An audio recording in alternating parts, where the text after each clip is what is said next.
black ring cloud. Pay no attention to little me.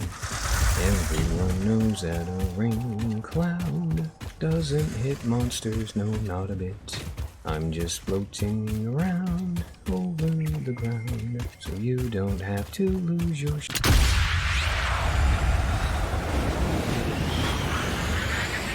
Performing the duties of his office.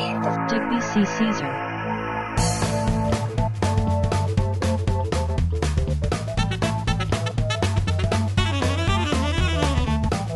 No. Well, hey everybody, thanks for stopping by. I am Digby and today we are back in Satisfactory. Now, there have actually been some big changes from the last episode to this one. First and foremost we have unlocked... where are you? Select milestone. Yeah, basically we have unlocked everything in the Tier 5 and everything in Tier 6 apart from Fix-It Blueprints Mark II, which as you can see I've got queued up there in the corner, because for the first time ever, I actually used the Fix-It Blueprint Designer for, well actually you'll see why here in a minute, but yeah, I have decided that I absolutely love the Blueprint Designer. It is sheer utter brilliance, it is perfection itself. I don't know how I ever survived without it, and I don't know why I never tried it before. Anyway, now that we got the Blueprint Designer, I have managed to get us ready to start doing, well I'm going to keep calling it Tier 1 production, but essentially what we're going to be producing over here are the basics. So we're going to be doing stuff like screws, we're going to be making reinforced iron plates, modular frames, we're going to do all the steel stuff like the encased industrial beams, we're going to be making, well yeah, like quartz and silica. Sam's going to be over here. Oh yeah, we definitely want to make stators, rotors, and motors. Don't think we're going to go maybe ham enough to do computers or crystal oscillators or any of that stuff. But yeah, we're going to be doing essentially basic production with, well, essentially everything we can make with oil and everything we can make with the various ingots. Now, I mentioned in the last episode that in order to do that, I wanted to set up, well, basically like a central processing hub here in the desert where every single resource I could find that could be turned into an ingot was going to be delivered to one central location and then turned into ingots. Now, if you're wondering why I use the Blueprint Designer, it's because, thanks to that thing, in fact, really quick, let me, oh, there it is right there. Yeah, I was going to say, let me do blueprints. So, essentially, I set up a 3-from-1 constructor blueprint, which makes, well, 3 ingots from one line. And I did one for constructors, and then I did one for smelters, and I did one for foundries. And they're all pretty much identical. It's got a line that you can feed your resource into, splits it into 3, and then it turns it into, well, whatever you want to make over here on the other end. And I put a Mark II power pole on top of that, so all you got to do is connect a lot together, and it only takes you about 15 seconds, and you can set up the biggest line of smelters you have ever seen in your life.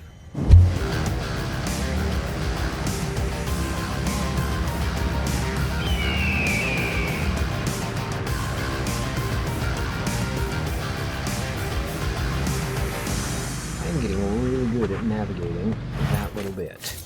Okay, this is the production hub. Now, with the exception of one iron deposit, I can't remember where it is, but I'm sure we'll run past it at some point today so that it can laugh at me and mock me for forgetting it.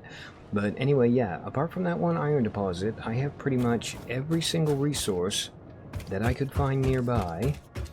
And there's 2 iron over there, there's another 2 or 3 out there, there's Caterium up the top, which, I mean, we only have like the 1 deposit here, but we're bringing it in and we're going to turn that into actually 6 Caterium ingots per. So I've got that actually overclocked to death. I've got T4 belts bringing it in. I'm kind of hopeful it'll keep up.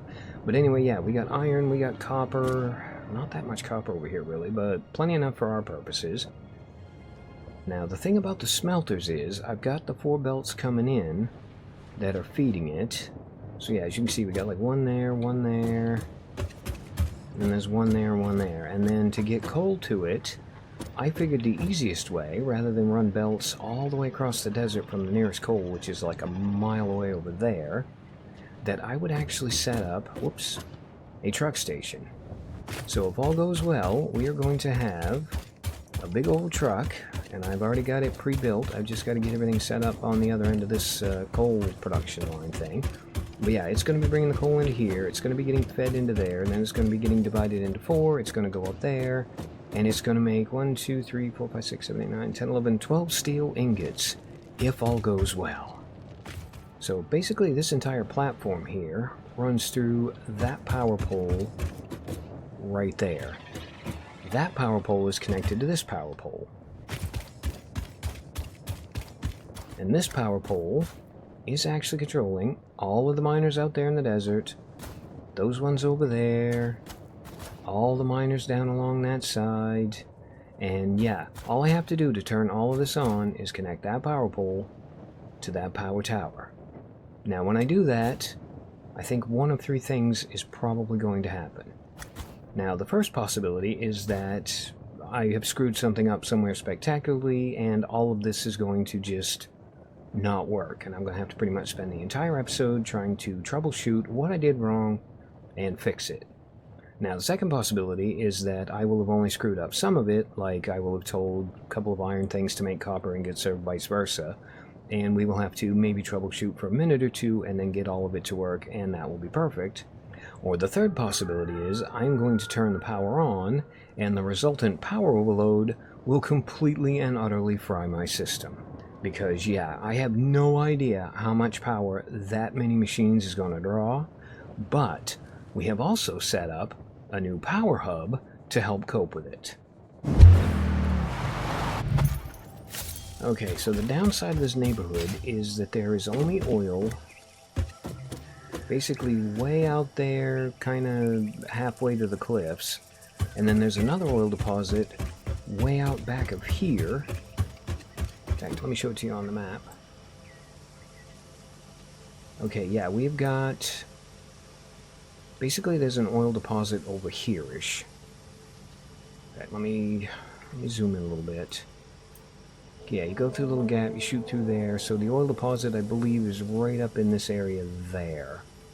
And I've actually got... well, I put oil extractors on it, but essentially they're just making one thing of plastic and one thing of rubber at the moment, because I want to eventually bring the oil over to here, as we mentioned, and I want to have it actually doing stuff over where we are. Now, the other oil deposits are all the way out around the back here on this little island. So what I've done is I've got the oil being removed from there, I've got it being stuck onto a train, and that train then runs all the way around the edge of the island, and it lands at where we had our original power station with the coal set up. And in fact, I left the coal power there because the coal power was perfectly balanced and was working perfectly well, and I saw no need to take it apart. And yeah, I just added 6 fuel generators to it, I gave them a little bit of overclocking, and I am eternally optimistic and hopeful that it's going to be enough to handle our new hub. Downside, of course, is if I want to go check on it, I've either got to drive all the way out across the desert, or I have to swim around the back.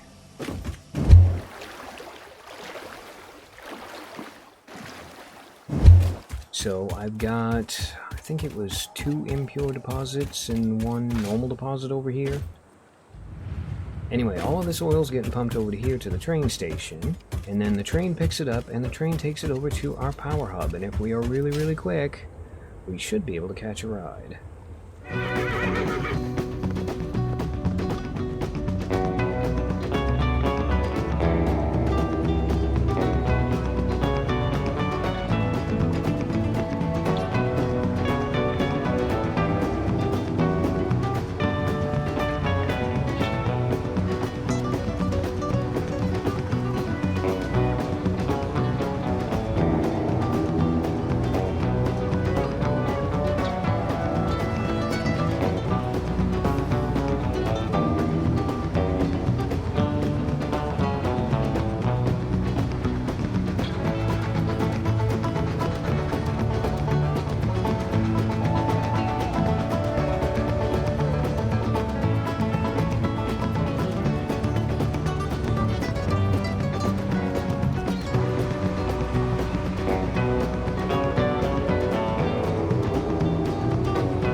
that's perfectly full. So the ones on one end are full, the ones on this end are full, which means I could actually, if I had to, expand it with another couple of fuel burner generator power planty things.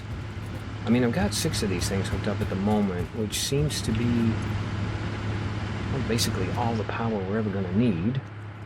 At least until I flip that one switch. Okay, well, I think what I'm going to do is, instead of catching the train back home, I'm going to run back through the desert, because the plastic oil production stuff thing I've got going on over there is probably full up by now. I'm just a little black rain cloud hovering under the honey tree. I'm only a little black rain cloud. Pay no attention to little me. Everyone knows that a rain cloud doesn't hit monsters, no, not a bit. I'm just floating around over the ground, so you don't have to lose your Okay, well, you know what? That truck is there for a reason, and that reason is because I am an idiot and I completely forgot that there are a couple of things we need to do before we actually get on to what we want to do. Now, I need to set up a coal station so I can actually get that truck bringing coal over there, or we're not going to be able to make steel at all, and I should probably have that working, oh, I don't know, gee, maybe before we actually start production. And the other thing I want to do is I have had an idea for what to do with my, well, basically the little steel plant that I have set up over in the crater from, I think it was the 2nd or 3rd episode. Okay, I want you to drain into there, I want you to drain into there, and I want you to drain into, oh for God's sakes, I need 2 of the bloody things. You know what? Fine. Nope, there we go. Okay, give me 100, I'll make the belt, and boop, and then I'll just put the ones I've got on me in there. And boop. Okay, sort out my inventory, and now we wait.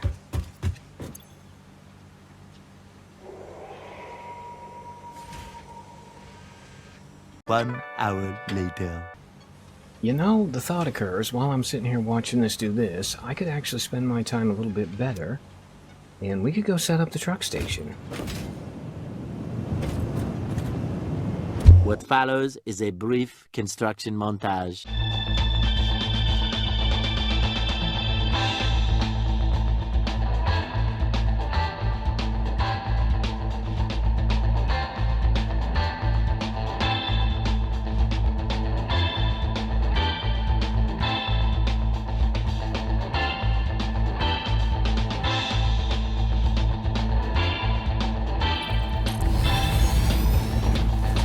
We hope you enjoyed this brief construction montage.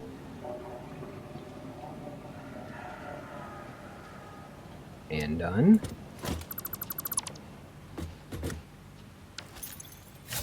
And done. And done. Okay, no, don't dismantle that, you fool. Alright, all my steel is here in case I need it. Now, steel beams, I want you in there because I want to do an experiment. So if I take this container down, and we instead hook up, where are they? A dimensional depot. So what am I going to need for this thing?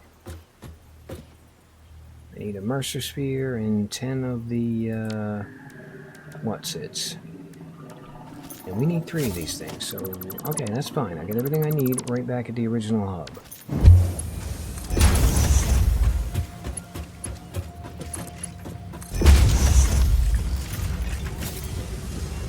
Now, as I understand it, the things that are uploaded in here, you can actually use as if they're in your inventory. And I use a lot of steel pipes, a lot of steel beams, and a lot of encased cement beams. So if I can just have those in the cloud, I won't have to have them in my inventory anymore. And yeah, we're going to be making a ton of steel with the new setup, so I don't actually need this little hub anymore. Why not use it to just send some of the most basic stuff I need directly up to the cloud? I am also thinking that worst case scenario, if this ends up actually creating a bottleneck because it's too slow, I will take all this apart and just use belts and run it over there manually. I mean, I don't really want to if I don't have to, but I'm not completely against the idea. Open the record menu, start recording.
Path recording complete. You can now save your path and load in on vehicles. You know what? I don't need to do that. What I need to do is enable the autopilot and get out of the truck.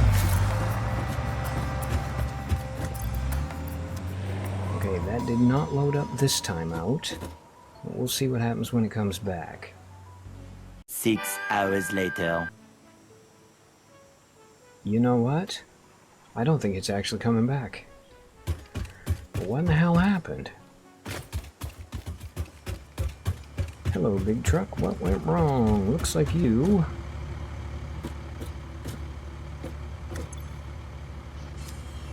Okay, so just because this isn't powered... I mean, I was kind of planning on powering everything up for the finale anyway, and you know what? This looks like it might be a really good excuse to do it now, so... No time like the present, let's go do that and see if we blow up the world or not.